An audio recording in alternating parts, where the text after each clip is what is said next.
Inilah Injil suci menurut Yohanes. Dalam amanat perpisahannya, Yesus berkata kepada murid-muridnya, "Masih banyak hal yang harus kukatakan kepadamu, tetapi sekarang kamu belum dapat menanggungnya.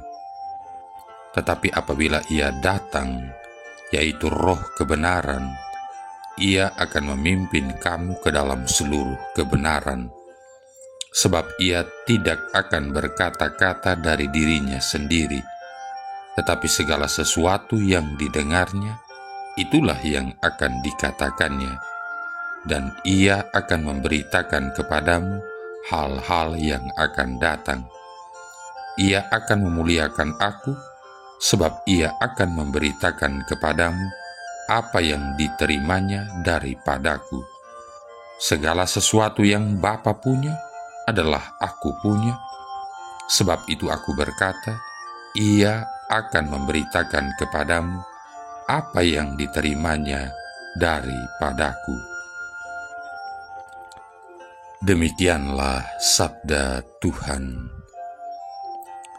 Saudara-saudari yang terkasih, apa yang terjadi jika kita mengalami masa-masa sulit seperti masalah hidup, misalnya musibah, masalah kerja, masalah keluarga, atau karena kekurangan atau kelemahan kita?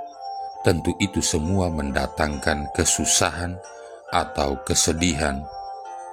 Dan jika kita mengandalkan kekuatan manusiawi kita, maka seringkali kita akan merasa sendirian.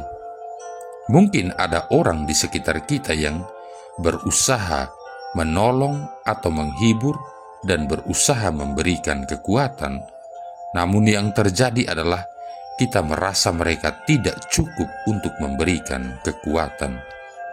Mengapa? Karena manusia adalah makhluk yang serba terbatas. Mereka yang berusaha menghibur terbatas, dibarengi pula karena kita juga terbatas. Bukan berarti mau mengecilkan setiap usaha baik untuk menghibur, namun usaha yang hanya bergantung pada kekuatan sendiri ternyata kita jumpai tidaklah cukup. Kita membutuhkan kekuatan ekstra. Saudara-saudari yang terkasih, syukur kepada Allah bahwa sebagai pengikut Kristus, kita adalah orang-orang yang memiliki kekuatan ekstra itu. Dalam Injil Yohanes bab 16 ayat 12-15, dikatakan bahwa setelah kenaikannya, Yesus menjanjikan penolong. Penolong itu adalah Roh kebenaran yang akan menghantar kita untuk mengerti, memahami, dan menyelami segala arti perkataan dan pekerjaan Yesus.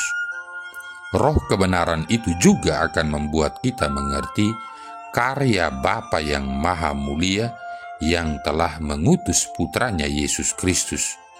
Dan roh kebenaran itu juga adalah roh yang akan menghibur, menguatkan, dan memberikan pengharapan pada setiap pengikutnya yang sedang mengalami kesengsaraan.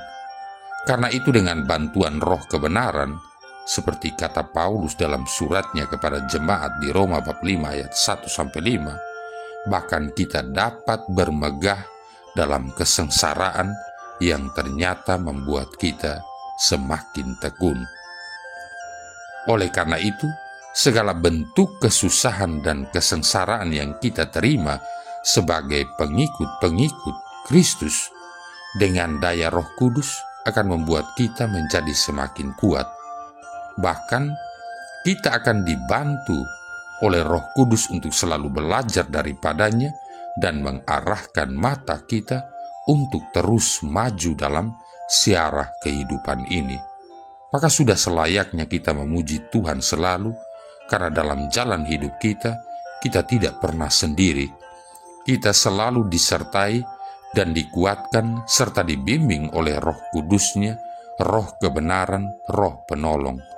Terpujilah Dia Sang Hikmat Allah yang membuat hidup kita penuh dengan ungkapan syukur, entah susah maupun senang, entah lemah maupun kuat. Kita bersyukur pada Allah Bapa, Allah yang kita kenal dalam Yesus Kristus, yang bekerja menolong dan menuntun kita oleh Roh Kudus. Saudara-saudari yang terkasih, kalau kita menumpang angkutan umum, tentu kita tidak pernah mempertanyakan kemana sopir angkutan umum yang kita tumpangi itu akan membawa kendaraannya.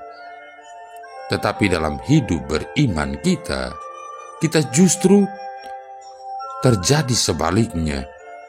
Kita sering mempertanyakan Tuhan, kemana Dia akan membawa hidup kita.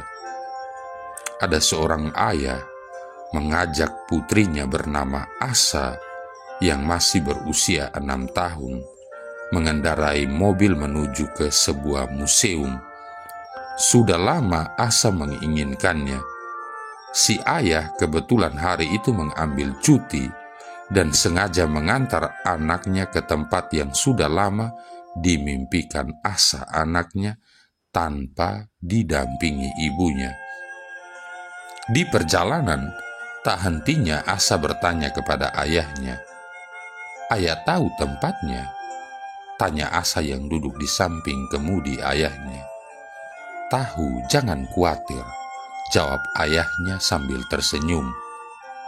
"Memangnya ayah tahu jalan-jalannya?"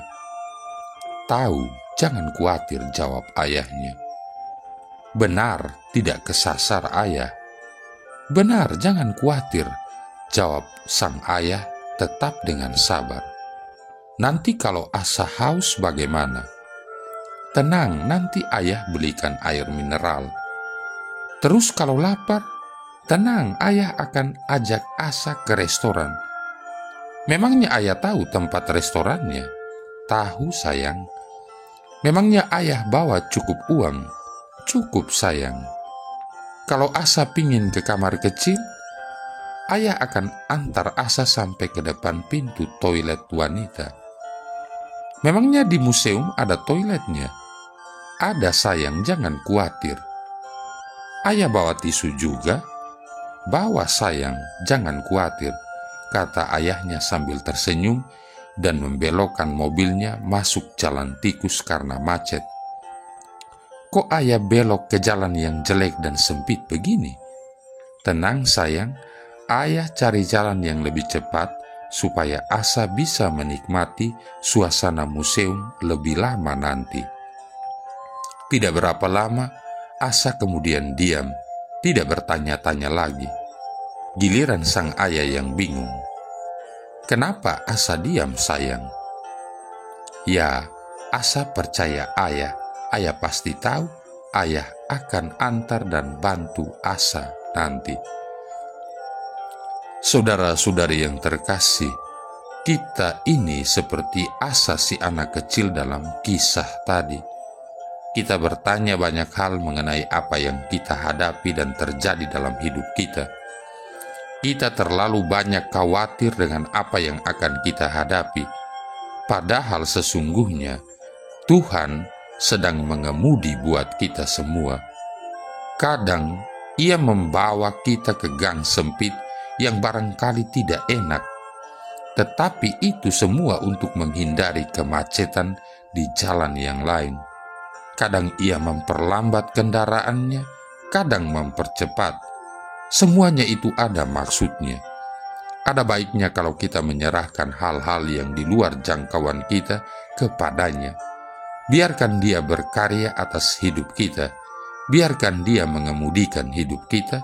Sebaliknya, fokuskan hidup kita kepada hal-hal yang kita bisa kerjakan di depan mata dengan berkat kemampuan yang kita sudah miliki. Marilah berdoa.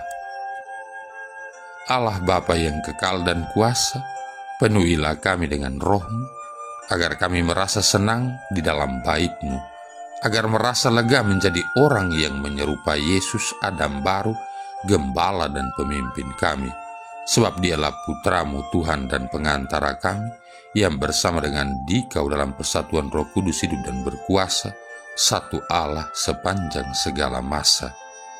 Tuhan memberkati kita sekalian, Bapa, Putra, dan Roh Kudus.